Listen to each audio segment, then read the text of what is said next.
సమన్వయం జరిగితే సమస్య తొందరగా పరిష్కారం అవుతుంది.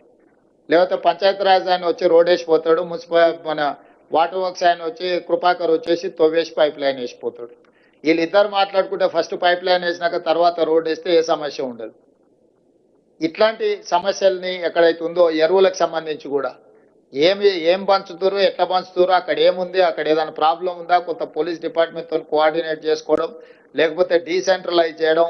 ఇప్పుడు 30-40 వేల జనాభా ఉండే మండలానికి 2 షాపులు పెట్టిండ్రు అనుకోండి, దాదాపుగా 10,000 మంది రైతులు ఒకటే రోజు వచ్చి కూర్చుంటే ప్రాబ్లం అవుద్ది. వాళ్ళకి ముందే టోకెన్లు ఇచ్చి నీది 6 తారీఖు, నువ్వు 7 తారీఖు, నువ్వు 8 తారీఖు స్టాక్ వస్తే దీని ప్రకారం తీసుకోండి అని అగ్రికల్చర్ ఏఈలు క్షేత్రస్థాయికి వెళ్ళి గ్రామాలను పిలిచి, ఇప్పుడు రైతు వేదికలు ఉన్నాయి, మీరు అన్నట్టు 2,000, 3,000 రైతులకు సపరేట్గా రైతు వేదికల దగ్గర పెట్టి లోకల్గా పోలీసులను కూడా అడుగు, 2 కానిస్టేబుల్స్ని అక్కడ నించోబెట్టి ఆ టోకెన్లు ఇచ్చి ఆ రైతు వేదికల నుంచి మీరు యూరియా కానీ ఇతర ఎరువులు కానీ ఏమైనా ఇచ్చిందంటే సమస్య రాదు.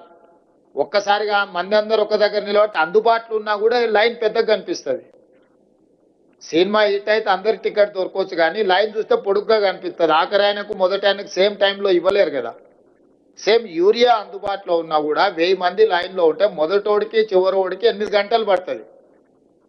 వీడు 8 గంటల లైన్లో నిలబడే వరకల్లా వీడిని సహనం నశించేసి అసలు యూరియానే అందుబాటులో లేదని వాడు కూర్చోవడానికి రోడ్డు కట్టం కూర్చుంటాడు. కొన్నిసార్లు ఈడ కూర్చుంటుంది, ఆడ కూర్చుంటుంది అని ఎవడో ఒకటి తీసుకెళ్ళి అట్లా కూర్చోబెడతారు. అందుకోసమని మీరు టైమింగ్, ఒకప్పుడు తిరుపతిలో కూడా దర్శనాలకు రోజుల కొద్ది పట్టేది, ఇప్పుడు ఆన్లైన్ మీకు టైమింగ్ ఇస్తున్నారు, ఈ టైంకు నువ్వు వచ్చి దర్శనం చేసుకో అని. సేమ్ అట్లనే లోకల్గా ఈ యూరియాకి సంబంధించి కానీ ఇట్లాంటివి ఏమైనా ఇష్యూస్ వస్తే వాటిని కొంత మీరు సమన్వయం చేసుకోవాల్సిన అవసరం ఉన్నది. అదేవిధంగా ఇప్పుడు ఈ వరదలు దీనికి సంబంధించిన దాంట్లో సాగునీరు, విద్యుత్ శాఖ, వ్యవసాయ శాఖ, R&B, Panchayati Raj, rural water supply scheme, housing, municipal, NREGS and health అన్ని డిపార్ట్మెంట్స్కి దాదాపుగా అందరికి సమయం ఇచ్చినాం. వీలైనంత మేరకు మీ సమస్యలన్నీ కనుక్కున్నాం. హెల్త్ డిపార్ట్మెంట్ ఒక్కరే మమ్మల్ని అభినందించారు, మేము కూడా వాళ్ళని అభినందిస్తున్నాం. ప్రభుత్వం బాగానే పనిచేస్తుందని హెల్త్ డిపార్ట్మెంట్ మమ్మల్ని గుర్తించినందుకు, మమ్మల్ని అభినందించినందుకు మేము కూడా తిరిగి వాళ్ళని అభినందిస్తున్నాం. కానీ మేము అభినందించినాం కదా అని వాళ్ళు పని చేయకుండా ఊరుకుంటాం అంటే ఏం కుదరదు. అభినందనలు వేరు, పని వేరు. కాబట్టి ఖచ్చితంగా ఈ సమావేశంలో పాల్గొన్న అందరు అధికారులకు, ప్రజాప్రతినిధులకు సమస్య వచ్చినప్పుడు రాజకీయాలకు అతీతంగా మనం వ్యవహరించాలి. After all we are human beings, మానవత్వంతో వ్యవహరించాలి. అది అధికారులైనా ప్రజాప్రతినిధులైనా ప్రజల అవసరాలకు, ప్రజల యొక్క సమస్యలు పరిష్కరించడానికి మనం ఉన్నాం.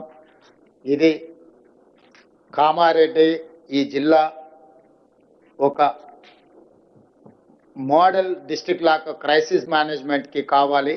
దీనికి సంబంధించిన ప్రజాప్రతినిధులు, అధికారులకు కూడా నేను కొన్ని సూచనలు చేసిన.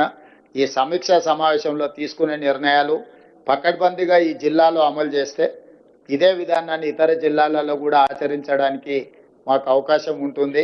మళ్ళీ 15 days తర్వాత నేను సమీక్ష చేస్తా. ఈ లోపల జిల్లాకు సంబంధించి మా డాక్టర్ నిజామాబాద్ రూరల్ ఎమ్మెల్యే గారు, మా జుక్కల్ ఎమ్మెల్యే గారు, మా మిగతా ఎమ్మెల్యేలు కామారెడ్డిలనే అన్న సార్ అన్ని మంజూరీలు ఇచ్చిపోయిండు, ఎల్లారెడ్డి కామారెడ్డి ఎమ్మెల్యేలకే లాభం అవుతుంది, మా సంగతి ఏం లేదని కొంచెం ఆలోచన చేస్తున్నట్టుండ్రు.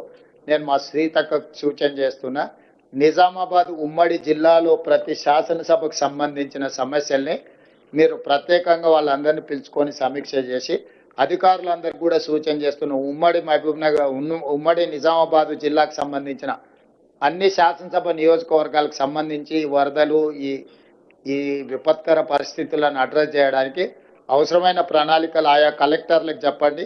ఎమ్మెల్యేలు కూడా మీ నియోజకవర్గాలలో ఉన్న సమస్యల్ని మీ ఇన్ఛార్జ్ మినిస్టర్ సీతక్క గారి దగ్గరికి తీసుకొని రండి.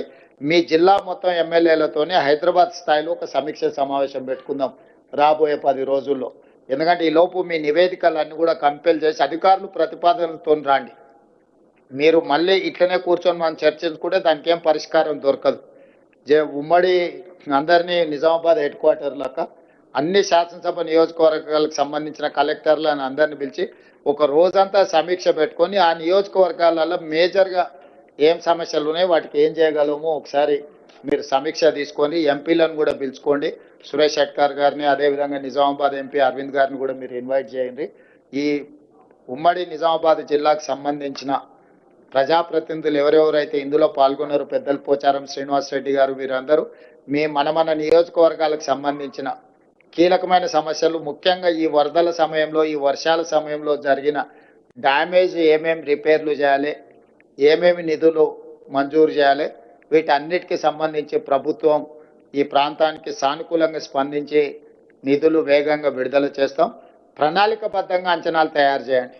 అందాజ మీద చేయడము టెంపరీ కోసం, టెంపరీ అనేది ఫ్లడ్స్ వచ్చినప్పుడు అడ్రస్ చేసేది, మీరు తర్వాత చేసుకునేదంతా కూడా పర్మనెంట్గా. చివరిగా నా సూచన, కేంద్ర ప్రభుత్వం నుంచి ఎంత వస్తే అంత నిధులు రాబట్టుకోవాలి. మీరు అసెస్మెంట్స్ బిల్ రికార్డ్ చేసేటప్పుడు రెండు రకాలుగా చేయాల్సి వస్తే, ఈ క్లరికల్ జాబ్, ఈ లెబోరియస్ జాబ్ మేము చేయలేమని మొత్తం స్టేట్ గవర్నమెంట్ దాంట్లోనే రికార్డులు చేస్తున్నారు, ముఖ్యంగా పనులు చేసేటప్పుడు. నేను స్పష్టంగా చెప్తున్నా, కేంద్ర ప్రభుత్వం నుంచి ఎంత తీసుకోవడానికి అర్హత ఉందో మీరు అంత అమౌంట్ అందులో రికార్డ్ చేయండి. మిగతాది స్టేట్ గవర్నమెంట్ ఇచ్చినట్టుగా బిల్ రికార్డ్ చేయండి. ఇది కొంచెం ఒక ఎక్స్ట్రా అవర్ పనిచేయాలి బిల్ రికార్డ్ చేసేటప్పుడు. మంజూరు చేసేటప్పుడు కూడా మీరు ఆ ఫార్మేట్ తీసుకోండి, బిల్ రికార్డ్ చేసేటప్పుడు కూడా ఆ ఫార్మేట్ తీసుకోండి. ఎందుకంటే మనకు flood relief fund government of India ఏమి ఇచ్చినా ఏ అధికారులు దాన్ని రికార్డ్ చేయలేకపోతున్నారు. ఎందుకు అని అంటే, అసలు మన వాళ్ళు ఎవరు అందులో తక్కువ ఉంది కాబట్టి ఇది మా దీంట్లో పారామీటర్స్లో ఫిట్ ఇన్ అవ్వట్లేదని దాన్ని ఇగ్నోర్ చేసేసి మొత్తం రాష్ట్ర ప్రభుత్వం నుంచే బిల్లులు పెట్టాలనే ప్రయత్నం చేస్తున్నారు. ఇక ముందు అట్లా జరగడానికి వీల్లేదు. కేంద్ర ప్రభుత్వం